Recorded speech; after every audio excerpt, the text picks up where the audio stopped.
The Knicks got embarrassed by the Spurs 120-105 and let Sandro Mamukelashvili go for 34 points in 19 minutes. I'm getting to it right now on Locked On Knicks.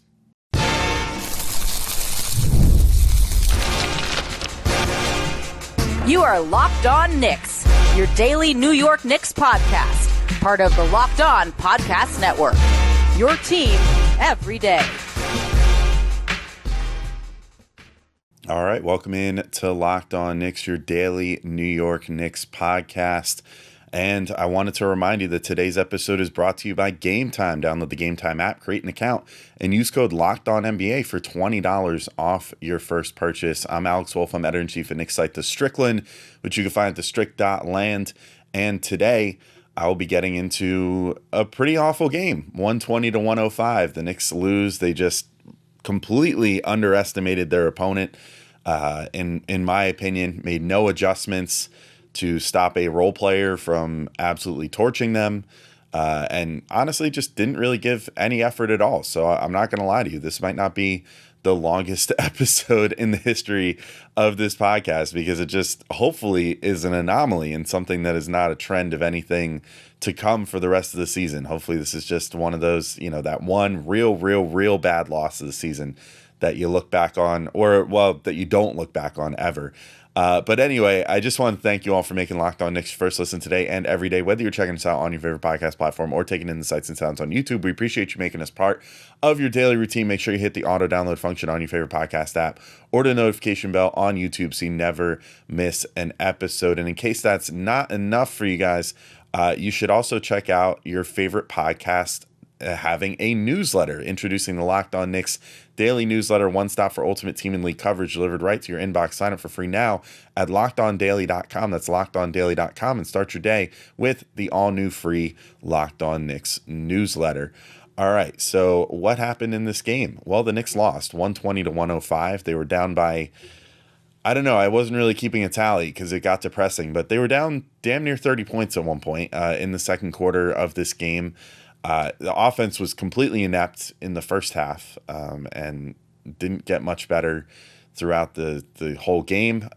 They had moments of life. They got it within 10 points, within like 8, I think was the closest that they got it at any point after falling into that big hole. And, the defense looked okay in the second half, and, they were able to claw their way back, but ultimately you kind of felt like you missed having a Jalen Brunson in this game for sure. But really the big thing, I already said, this is a name I did not expect to have to learn how to pronounce today, but here we are. And I might still be messing up the first name because I mostly just looked up how to say his last name, but Sandro Mamukelashvili went for 34 points in 19 minutes. Even his home announcers call him Mamu, so I'm going to call him Mamu. 34 points in 19 minutes for Mamu, and just the guy went crazy, and the Knicks did nothing to stop it. It was essentially like, I don't know, like watching a horrible crime get committed that that you can stop, but just sitting there and not doing anything. It's like you're watching like a convenience store get robbed or whatever, and you're trained in how to stop a convenience store robber, and you just sit there and go, we could deal with it tomorrow. I don't know, but either way, without Mamu, the Spurs shot 32 of 76, which is 42% for those of you keeping track at home. 9 of 28 from 3, which is 32% for those of you keeping track from home. With him, he shot 13 of 14, so I think that it raised their numbers up to something like 50% from the field and 40% from 3. But if you just paid a little more attention to this guy and maybe got in his face a little more and didn't let him just shoot uncontested threes and make uncontested drives to the basket, it was like the Knicks were just pretending that he wasn't on the court, which is weird because it's not like this happened with the Spurs having their best players available. Like, they're without De'Aaron Fox for the rest of the season. They're without Victor Wembanyama for the rest of the season. So, hey, I can understand if you have Fox and you're trying to contain him, and then obviously Wemby is a force, so, you're trying to keep him contained, whatever.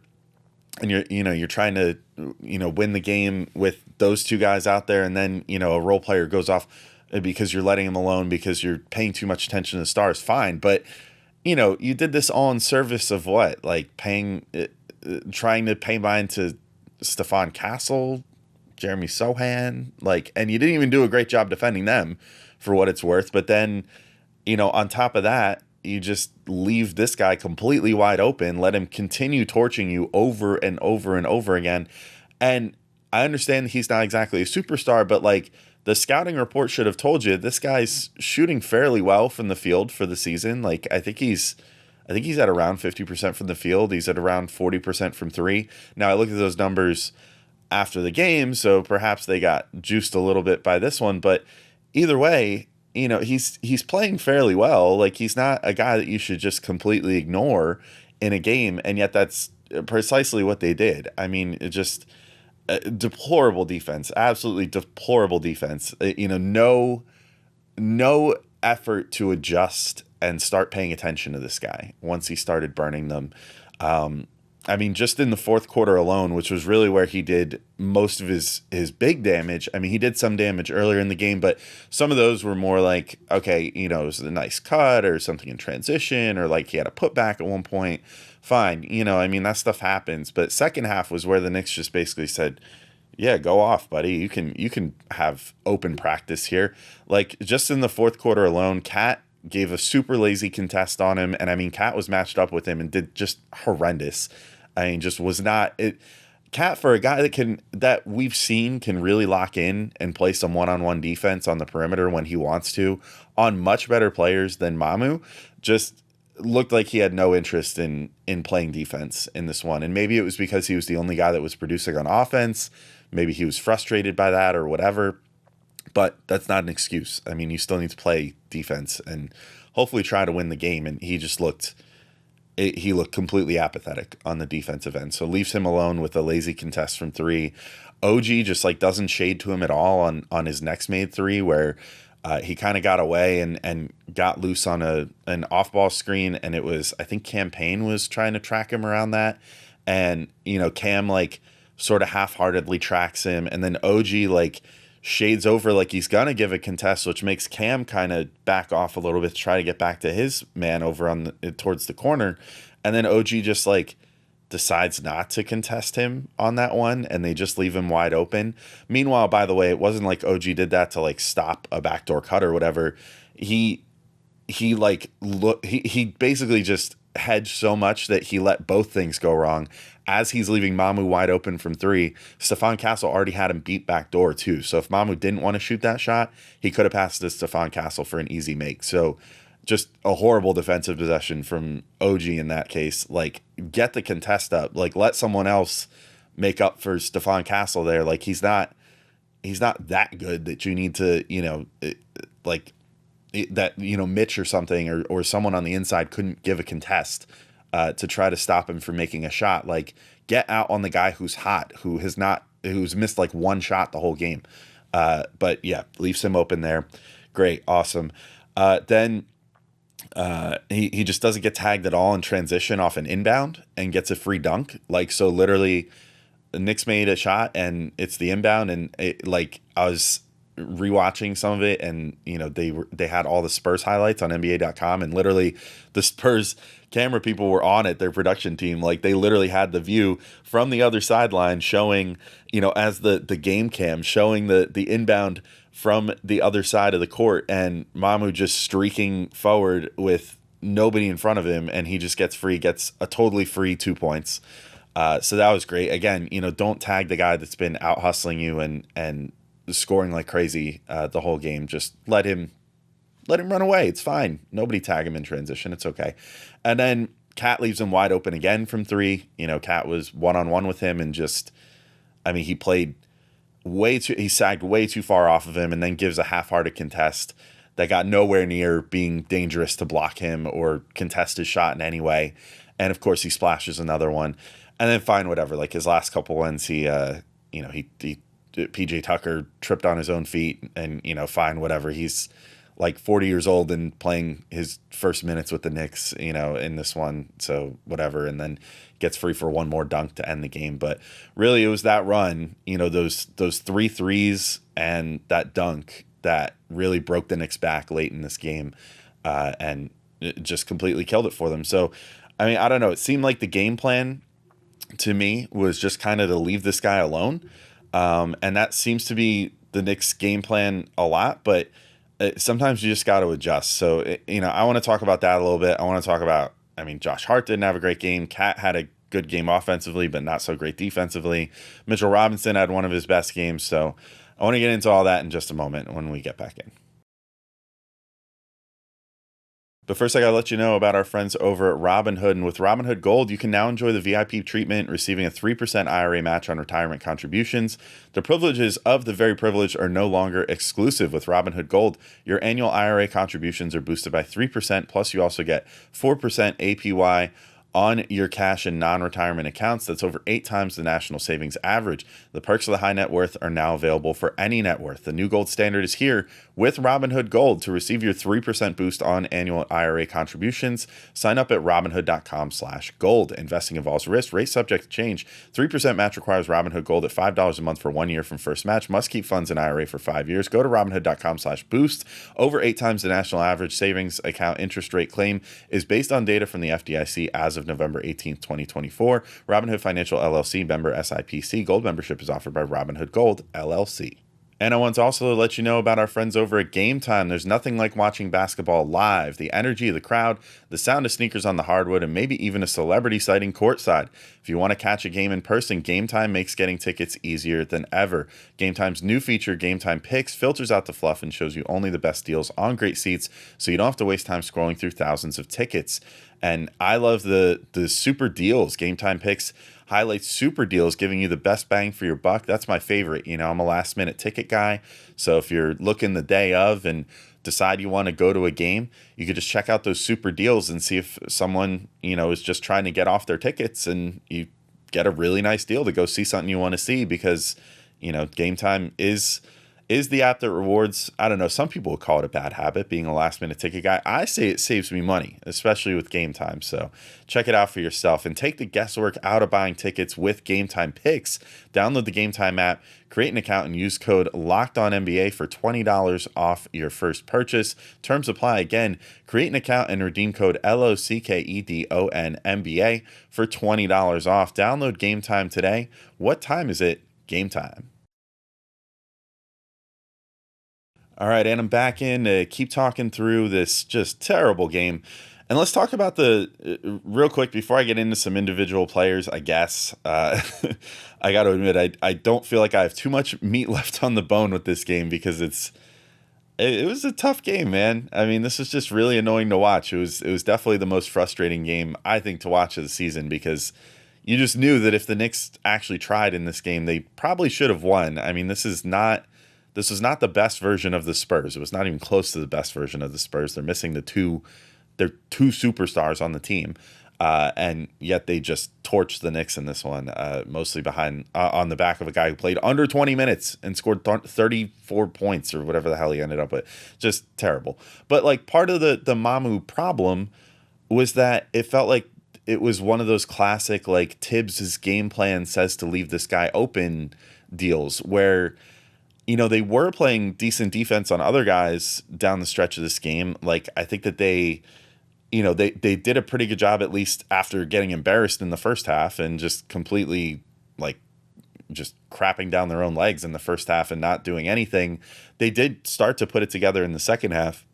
They got it within single digits a couple of separate times and looked like they were ready to kind of, make that final step and potentially try to win this game. And yet it just, they continually just were like, no, we're just going to leave this guy alone and let him completely beat us basically by himself. And it was just odd to me. It seemed almost like it was the game plan to leave him alone. And I understand that Tibbs has some guys like that. Sometimes I'm looking at it's usually a big on the other team. It's usually a shooting big. And that's kind of a problem. The fact that Tibbs employs a shooting big that can sometimes be a game buster in Cat.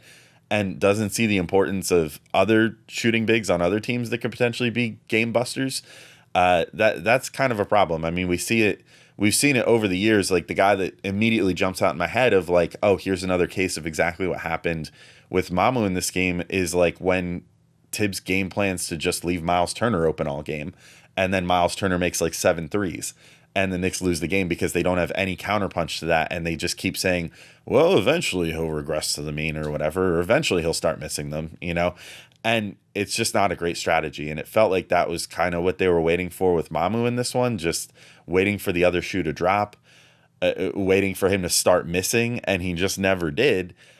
And yet they never had another solution to that. There was never like, oh, well, maybe we should just have Cat play up on him. Maybe we should like send a double and see if we can bamboozle this guy a little bit and get the ball out of his hands.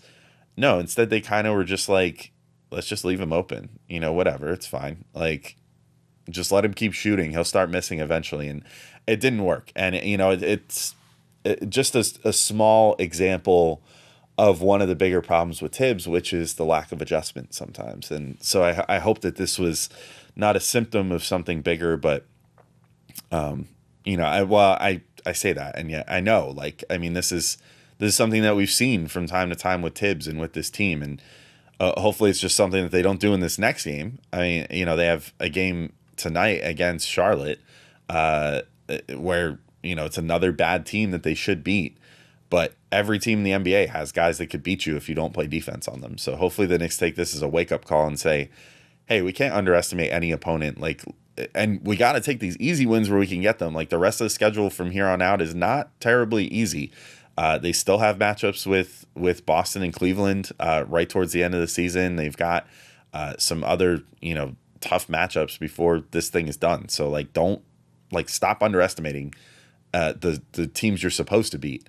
And granted, they don't, they haven't done that to the tune of losing too much yet. Their record, against under 500 teams remains, one of the best, if not the best in the NBA. But, this one, it's like you're fighting for, to maintain your playoff seeding. You're fighting to, maybe try to, I mean, who knows? You're still, I think, only a few games behind Boston at this point. So there's like still an outside chance that you can possibly move up to a higher seed still, I believe. Not exceedingly likely or anything that you would be able to catch Boston at this point. They're 7 games ahead, so probably not going to happen. But, whatever, play for it. It's just, I don't know. They're also, I mean, their cushion is a little less than it was previously. They're only 4 games up in the win column on Detroit and Indiana at this point.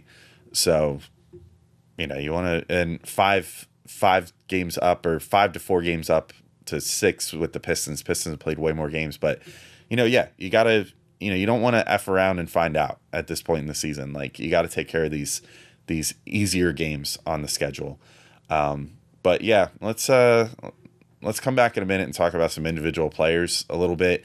One good thing, Mitchell Robinson, I think, had probably his best game since getting back from injury. So I want to talk about that. I want to talk about Josh Hart and the fact that he did not play fantastic. Talk about Cat a bit, and the fact that he did play great on offense, but not so great otherwise. So more coming up in just a moment on Locked On Knicks. But first, I want to let you know about our friends over at Upwork. And scaling your business requires the right expertise at the right time. And with Upwork, you can find specialized freelancers in marketing, development, design, and more.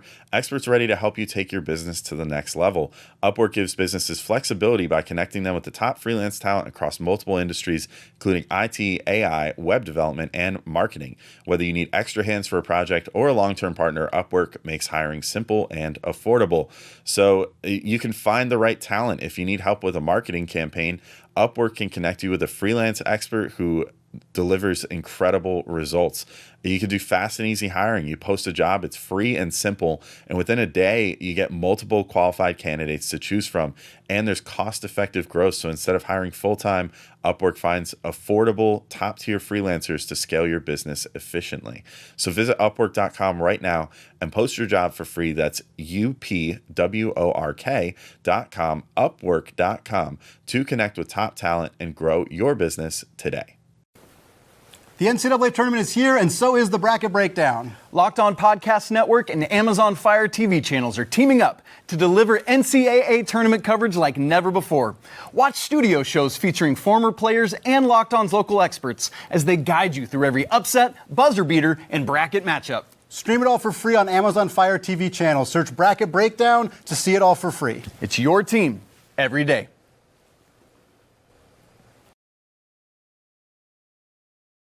All right, we're back in, and I think we might push up on the shortest episode of the season here, because I don't know how much more I've got left in me for this one. But let's talk about Mitchell Robinson's best game, I think, since he got back. 13 points, 11 boards, 5 of 6 field goals, 2 blocks, 1 steal in 17 minutes. I actually want to double check what his plus minus was in this game too, because I think it was the best on the team. At least for guys that played a decent amount of minutes. He had a +3, slightly bested by Landry Shamit's +4. But yeah, I mean, he was a positive impact in a game that was dying for them. And the offensive rebounding was huge in this one. He had 5 offensive boards, was getting putbacks. You know, it was like the Mitch of old. I mean, he's looked super spry. I don't understand why Tibbs didn't go to him a little more in this game, and I guess maybe part of it is that Cat was the only one that was producing offense, but we got to see a little bit of too big in this game, and I think that it was, anecdotally, I didn't go back and check like what their point spread was when they were on the floor together, but seemed to be some of the better minutes that the Knicks were able to put together of any game to just throw it out there and give it a shot. Why not this one? I mean, I don't know. I mean, I think that Mitch would have probably been a better choice to put on Mamu on the perimeter, like just permanently for the rest of the game. You know, test Mitch's legs out, test his wind out. If he's feeling winded or whatever late in the game, fine, pull him. You know, let him take a seat. You know, I don't know, but his conditioning seems great. He seems like he's been feeling really good, and I think that, you know, when you're dealing with the fact that the Knicks just couldn't make anything in this game, I mean, as a team, they end this game shooting 42.4% from the field, 29.7% from three.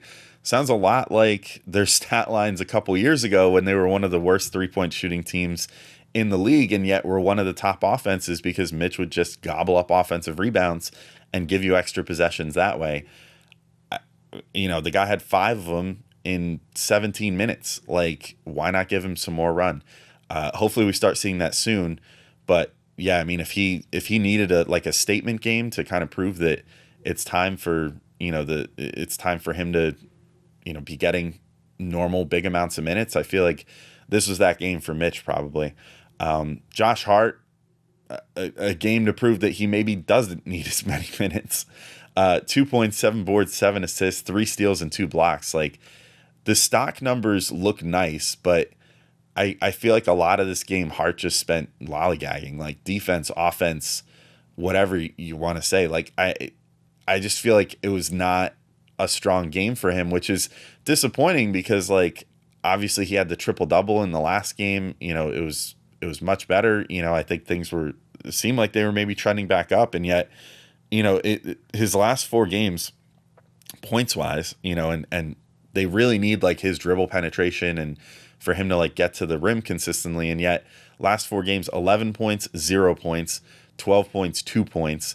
He shot 10 of 34 over his last 4 games, 4 of 16 from 3, so that's 25% from 3 and under 33% total shooting. And it's just, that's not going to hack it, and the fact is, if he's going to play that way and he's not going to give you additive defense 100% of the time, like, if he's a 0 or less than a 0 on offense and then not giving you standout defense, like, you're in trouble. And, I understand the assist numbers are still up there and whatever, and someone's got to handle the ball a bit and what have you. But, I think there are other guys that can do similar stuff on offense. I mean, we've seen, like, Mikal Bridges able to handle the ball fairly well and, create offense that way. And, he's a guy that kind of we saw disappear a little bit in this game. Again, 5 of 13 shooting, 14 points for him, 7 assists for Bridges. So, I mean, he's still giving you that assist content, and all that. And Deuce McBride had 5 assists in this game as well. Like, you have other guys that can give you assists. You can't have a guy that is just going to be a total 0 on offense and just not looking that interested in the game at large. And he also had 5 fouls. Hart did, like, just did not play a super smart game. A minus 26, which was the worst on the team, and that seemed to track. I mean, I think honestly between him and OG also just had a game that just really made you shake your head and go, who is this guy? Like, what is going on here? So yeah, but I mean, well, here I'll give OG's stat line too, just so it doesn't feel like I'm hating. But 14 points, 5 of 15 from the field, 2 of 6 for OG from 3. 5 boards and assists, 2 steals, 2 blocks. Like, I think those guys had their moments when the Knicks did their little run in like the third quarter, and it was like, well, where is this the whole game? Like, I think, we saw them get the steals and create the transition opportunities or whatever, but it's got to be there for the whole game, or at least like, I don't know, 3/4 of the game, something like that. I mean, the fact is, if the Knicks had just come out and played a little harder to start this game, maybe the Spurs don't get out to like a 30-point lead that they have to try to cut into in the second half. I think they just kind of came into this one and thought they were going to be able to sleepwalk to a win, and obviously that wasn't going to happen. I mean, even early in this game, like, Chris Paul went crazy because, of course, he's freaking Chris Paul. Like, he's not going to let you off easy. Like, so he turns back the clock early, gets things kind of going, and then the rest just kind of fell in line from there, including, Mamu going for 34 by the time all was said and done. But, like, their starting lineup did not go that crazy. Like, Stephon Castle had a pretty solid game, and that's probably the best of what they've, of what they got. And, yeah, I don't know. It was, again, just a very disappointing game. Cat also, I mean, 32 points, 9 boards, 2 assists and a steal. I've kind of gone over it a little bit already, but he had a solid offensive game. I mean, his shooting numbers were good. It was about what you would expect, like 11 of 21 from the field, 2 of 5 from 3, 8 of 9 from the free throw line. So he was getting to the free throw line. Appeared to kind of like, I don't know, hit his hand, jam his hand. I don't know what went on at one point, but was like really grabbing at his hand. Tired of hand injuries with this guy, man. Like, he can't catch a break. His hands are just getting battered all the time. But, overall, again, I'm just like, the defense was horrible. So everything that he gave you on the offensive end, he gave back on the defensive end by just straight up not playing defense on the guy who was going crazy for the other team. So that's not winning basketball at that point. You gotta reassess. You gotta play a little harder on both ends. I think that, again, body language wise and whatever, it seemed like maybe he was kind of frustrated. Like, I'm the only guy producing on offense, and now I've got to be the only guy playing on defense too. Whatever, dude, that's what's going to happen. Like, teams are going to target you if they think you're a target. So play good defense for a couple of possessions, and maybe they don't target you for a couple of possessions. So just a really bad game from him in that regard too. Really bad game overall for the Knicks. I'm quite frankly tired of talking about it. So I'm going to end this podcast now. Thank you all for listening, and we'll talk to you soon. We'll have a game recap for the Charlotte game tomorrow as well. And then, some great stuff coming up next week, hopefully. But anyway, thank you all for listening, and I'll talk to you soon. Peace out, everybody.